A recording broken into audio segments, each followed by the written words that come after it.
معلومة صغيرة يا شعب بلدي العظيم. مش الشعب كله، لا، الناس البسيطة، ولاد الأصول وبنات الأصول بس، مش الشعب كله. بالنسبة للفيسبوك، نادر جدا لما تلاقي صفحة بنت، دي بنت فعلا.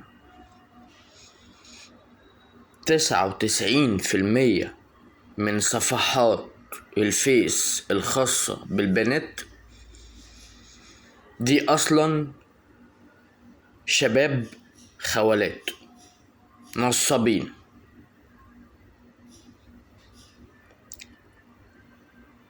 وفي بقى مشكلة تانية، ان كل المطلقات اللي عاملين صفحات على الفيسبوك شراميط.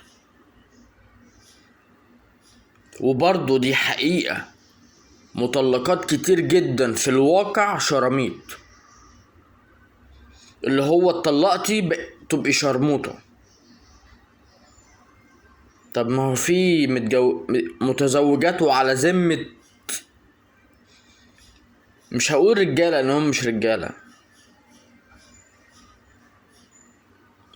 الشرمطة دلوقتي بقت حياة لحريم مصر بالاخص. شكرا.